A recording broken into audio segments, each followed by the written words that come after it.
రాకాలోకంకి స్వాగతం. ఈ కంటెంట్ మీకు నచ్చినట్టయితే లైక్ చేయండి, మీ బంధుమిత్రులకి షేర్ చేయండి. ఇప్పటివరకు సబ్స్క్రైబ్ చేసుకోకపోతే సబ్స్క్రైబ్ బటన్ని నొక్కండి, అదేవిధంగా బెల్ ఐకాన్ని కూడా నొక్కండి.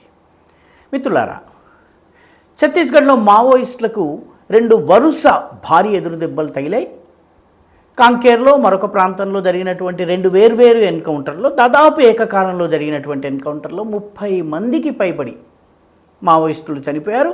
ఈ సంవత్సరంలో ఇప్పటికే 165 మంది మావోయిస్టులు సాయుధులు చనిపోయారు. ఛత్తీస్గఢ్ ఒక్కచోటే. మావోయిస్టుల అంతర్గత అంచనాల ప్రకారమే ఛత్తీస్గఢ్లో 500కు మించి మావోయిస్టులు ప్రస్తుతం ఉండరు.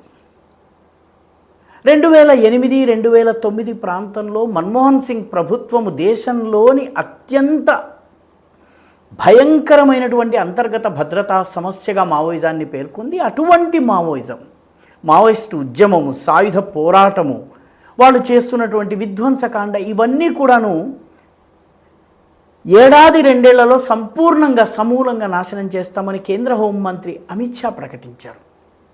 అంటే 2009 నుంచి ఇప్పటికీ ఎందుకు మావోయిస్టుల గ్రాఫ్ ఈ రకంగా పతనమవుతున్నది? ఎందుకు వాళ్ళ ప్రభావ క్షేత్రం కుచించుకుపోతుంది? ఒకప్పుడు దేశంలోని 150కి పైబడి జిల్లాల్లో వాళ్ళ ప్రభావం ఉండేది. ఈరోజు గట్టి ప్రభావం ఉన్న జిల్లాలు 10-11 కన్నా ఎక్కువ కనిపించవు. నిజానికి దీనంతటి వెనుక 2014లో అధికారంలోకి వచ్చినటువంటి బీజేపీ ప్రభుత్వం అనుసరించినటువంటి వ్యూహం ఉంది. అజిత్ దోభాల్ జాతీయ భద్రతా సలహాదారుగా మావోయిస్టుల విషయంలో అనుసరించినటువంటి వ్యూహము, మొదట్లో రాజ్నాథ్ సింగ్ హోంమంత్రిగా ఉన్నారు, ఆ తర్వాత అమిత్ షా హోంమంత్రి అయ్యారు. వీళ్ళు అనుసరించినటువంటి వ్యూహాల వల్ల మావోయిస్టులు నేడు తిరోగమనంలో ఉన్నారు. ఛత్తీస్గఢ్లో కూడాను ఈ ఏడాది చివరి లోపల మావోయిస్టులు దాదాపుగా నిష్ప్రభావులైపోతారు. అంటే ఇన్ఎఫెక్టివ్ అయిపోయేటటువంటి అవకాశం ఉంది. పూర్తిగా ఒక ఐడియాలజీ అంతరిస్తుందని, లేకపోతే ఐడియాలజీని ఫాలో చేసేవాళ్ళు 100% అంతమైపోతారని ఎవరన్నా భావిస్తే అది పొరపాటు అవుతుంది. కానీ దే విల్ బికమ్ ఇన్ఎఫెక్టివ్. ఇది జరిగేటటువంటి సూచనలు కనిపిస్తున్నాయి. దీనికి కారణం ఏమిటి? దీనికి కారణం అజిత్ దోభాల్, అదేవిధంగా అమిత్ షాలు అనుసరించినటువంటి వ్యూహం కారణం.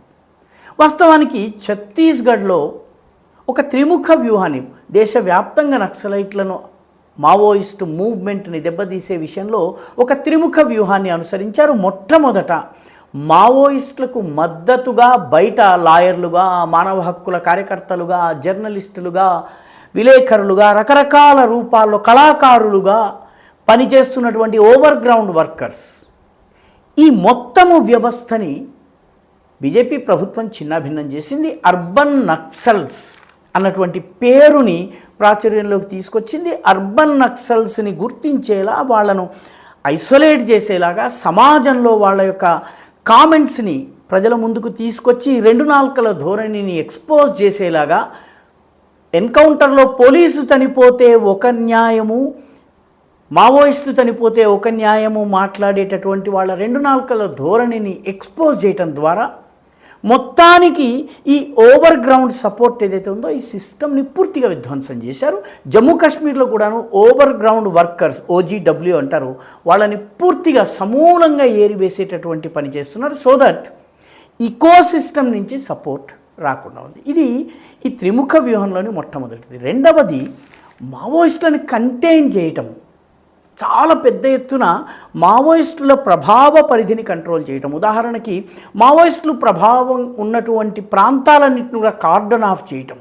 ఆఖరికి ఒక క్వినైన్ ట్యాబ్లెట్ కొనుక్కోవడానికి కూడా మలేరియా మావోయిస్టులని, లేకపోతే అడవుల్లో ఉండేటటువంటి నక్సలైట్లకు అతిపెద్ద సమస్య. డయాబెటీస్ చాలా పెద్ద సమస్య, హైపర్ టెన్షన్ పెద్ద సమస్య. వీటి మందులను కొనుగోలు చేయాలంటే కూడాను బెంగళూరు దాకానో, హైదరాబాద్ దాకానో వచ్చి మందులను జాగ్రత్తగా తీసుకువెళ్లాల్సిన పరిస్థితి. ఈ మందుల్ని అడవుల్లోకి చేర్చడం కష్టం. ఆ రకంగా వైద్య సదుపాయం అందకుండా, మావోయిస్టులకు మిగతా సరఫరాలు అందకుండా చేయటంలో విజయం సాధించింది. మావోయిస్టులకు అతిపెద్ద సమస్య ఈరోజు ఆయుధాలు కావు, అమ్యునిషన్, మందుగుండు. పేలుడు పదార్థాలు కావచ్చును, తూటాలు కావచ్చును, కార్ట్రిడ్జెస్ కావచ్చును, ఇవి వాళ్లకు ఉన్నటువంటి అతిపెద్ద సమస్య. 2008లో నయాగఢ్ ఒరిస్సాలో ఉంటుంది.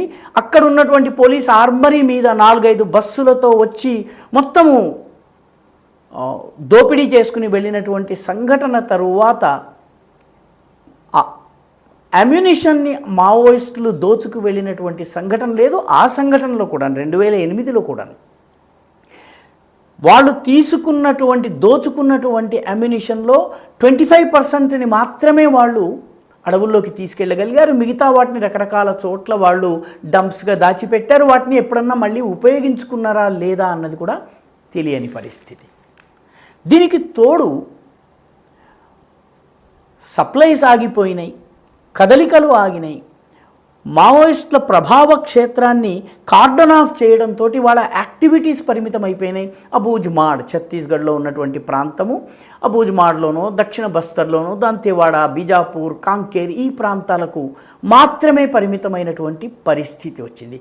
దీంతో ఛత్తీస్గఢ్లోనే ఉన్నటువంటి నాయకుల మధ్య, దళాల మధ్య కూడా కమ్యూనికేషన్ ఈరోజు ఇబ్బంది అయింది. నాయకత్వం ఇప్పటికే వృద్ధులైపోయారు, వాళ్ళ మొబిలిటీ తగ్గింది. దానితో పాటు గిరిజన నాయకులకు, గిరిజన మావోయిస్టులకి, గిరిజనేతర తెలుగు ప్రాంతాల నుంచి వెళ్ళినటువంటి మావోయిస్టులకి మధ్య కూడాను అభిప్రాయ భేదాలు చాలా పెద్ద ఎత్తున ఉన్నాయి. వీటి వల్ల కూడాను అనేక టాక్టికల్ ఆపరేషన్స్లో ఇబ్బంది వచ్చినట్టుగా అంతర్గతంగా వాళ్ళ అధ్యయనాలు చెబుతున్నాయి. కాబట్టి ఓవరాల్గా వృద్ధ నాయకత్వం, అమ్యునిషన్ కొరత, అదేవిధంగా సరఫరాల కొరత, కార్డన్ ఆఫ్ అయిపోయి ఒక ఏరియాకి పరిమితం కావడం, దీంతో మావోయిస్టులు కొన్ని ఏరియాలకు మాత్రమే ప్రభావితమయ్యారు. గత 10 సంవత్సరాలుగా ఈ కంటైన్మెంట్ స్ట్రాటజీని త్రిముఖ వ్యూహంలోని 2వ అంశంగా బీజేపీ ప్రభుత్వము, అజిత్ దోభాల్, అదేవిధంగా అమిత్ షా ఆచరించారు. తర్వాత 3వ ముఖ్యమైనది ఏంటంటే ఛత్తీస్గఢ్లోని అటవీ ప్రాంతాలకు, ఇంటీరియర్ ప్రాంతాలకు ఈరోజు 2900కు పైబడి సెల్ టవర్స్ ఉన్నాయి. బిఎస్ఎన్ఎల్ పోలీసు భద్రత మధ్య ఈ సెల్ టవర్స్ ఏర్పాటు చేసింది. దీంతో కమ్యూనికేషన్స్ పెరిగినాయి. సర్వసాధారణ ప్రజానీకానికి, ప్రభుత్వ ఉద్యోగులకు, వీళ్ళకి మధ్య, అందరి మధ్య కూడాను కమ్యూనికేషన్స్ పెరిగేటప్పటికీ దీంతోపాటు రోడ్లు వేయడం జరిగింది. ఈరోజు హైదరాబాద్లోని ఇమ్లీబన్ నుంచి డైరెక్ట్గా కాంకేర్ వరకు, దాంతెవాడ వరకు బస్సులు ఉన్నాయి. సాయంత్రం 5 గంటలకు బయలుదేరితే తెల్లవారేటప్పటికి కాంకేర్ చేరుకోవచ్చు, ఎన్కౌంటర్ జరిగినటువంటి ప్రాంతం. కాబట్టి ఈ రవాణా సదుపాయం పెరగడము, దానితో పాటు టెలికమ్యూనికేషన్స్ పెరగడంతో మావోయిస్టులకు సంబంధించిన సమాచారము పోలీసులకి సత్వరమే అందటము భద్రతా దళాలకి ప్రారంభమైంది. 3వ ముఖ్యమైనటువంటి అంశం ఏంటంటే పెద్ద పెద్ద వ్యాన్లలో కాన్వాయ్లుగా సిఆర్పిఎఫ్ జవాన్లు వెళ్ళడము. ఇది పాత పద్ధతి. ఈ పాత పద్ధతికి బదులు ఈరోజు 2 వీలర్స్, మోటార్ సైకిల్స్ మీద రకరకాల మందుగుండు సామగ్రితోటి, గ్రెనేడ్లతోటి, గన్స్ తోటి, లాంచర్స్ తోటి ఇద్దరు ముగ్గురు సిబ్బంది వెళ్ళడం. దీనివల్ల మందు పాత్రలు, టిఫిన్ బాంబులు ఇవన్నీ కూడాను నిర్వీర్యమవుతున్నాయి, వృధా అవుతున్నాయి, పర్పస్ సర్వ్ చేయటం లేదు. దాంతోపాటు మావోయిస్టులను అడ్డుకునేందుకు మొబిలిటీ పెరిగింది, ఏరియా డామినేషన్ పెరిగింది. ఈరోజు రాత్రి అయ్యేటప్పటికీ వందలాది 2 వీలర్స్లో భద్రతా దళాలు మొత్తం అటవీ ప్రాంతం అంతా కూడాను జల్లెడ పట్టేస్తున్నారు.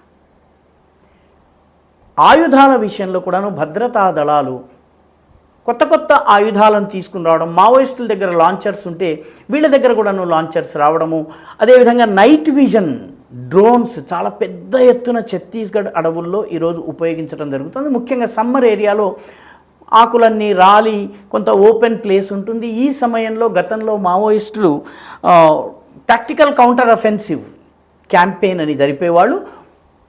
పోలీసులు అడవుల్లోకి రావడానికి ముందే వీళ్ళే పోలీసు స్థావరాలపైన దాడులు చేయటం అది జరిగేవారు. ఈసారి వారికన్నా ముందే భద్రతా దళాలు అఫెన్సివ్ని ప్రారంభించాయి. సిఆర్పిఎఫ్ క్యాంపులు ఈరోజు అటవీ ప్రాంతంలోని లోపల భాగాల్లో చిన్న చిన్న గ్రామాల్లో ఉన్నాయి. ఈ 2 వీలర్స్లో తిరుగుతున్నారు. నైట్ విజన్ కేపబిలిటీ ఉన్నటువంటి డ్రోన్స్ తోటి అడవిని ఆకాశం నుంచి జల్లెడ పట్టడంతో మూమెంట్స్ తెలుస్తున్నాయి. దీనితో మావోయిస్టులకు ఎదురుదెబ్బ మీద ఎదురుదెబ్బ తగులుతుంది. టాక్టికల్గా కంటైన్మెంట్ అంటే వాళ్ళని ఒక ఏరియాకి పరిమితం చేయటము, బయట నుంచి సపోర్ట్ సిస్టమ్ని దెబ్బతీయటము, మూడవది మావోయిస్ట్ ఏరియాలోకి భద్రతా దళాలు ప్రవేశించటం. అబూజ్మాడ్ ఒకప్పుడు ఎవరు వెళ్ళలేని ప్రాంతం. అటువంటి ప్రాంతంలో ఈరోజు ప్రభుత్వానికి సంబంధించిన కార్యక్రమాలు జరగడము, ప్రభుత్వ అధికారులు వెళ్ళడము, టెలికమ్యూనికేషన్స్ ఇంప్రూవ్ కావడం, వీటి వల్ల ఓవరాల్గా వాతావరణము భద్రతా దళాలకు అనుకూలంగా మారింది. అజిత్ దోభాల్ అమిత్ షాల వ్యూహంలో భాగంగా మావోయిస్టు ప్రభావిత రాష్ట్రాల డీజీపీలో సమావేశాలు చాలా రెగ్యులర్గా చేయటము, దీని ద్వారా ఒక ఉమ్మడి స్ట్రాటజీని డెవలప్ చేయటం, ఇది వాజ్పేయి ప్రభుత్వ సమయంలో ప్రారంభమైంది.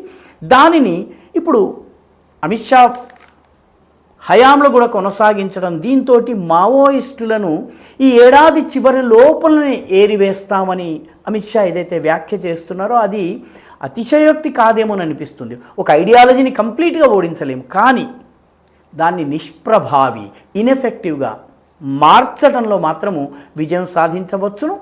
ఇదే కశ్మీరులో సాధించినటువంటి విజయమే ఛత్తీస్గఢ్, జార్ఖండ్, ఒరిస్సా ఈ ప్రాంతాలలో ఉన్నటువంటి నక్సల్ ఉద్యమం పైన కూడాను సాధించేటటువంటి సూచనలు కనిపిస్తున్నాయి. ఈ వీడియో మీకు నచ్చినట్టయితే లైక్ చేయండి, షేర్ చేయండి, ఈ ఛానల్కు సబ్స్క్రైబ్ చేయండి, మీ అభిప్రాయాన్ని కమెంట్ల రూపంలో తప్పనిసరిగా పంపించండి.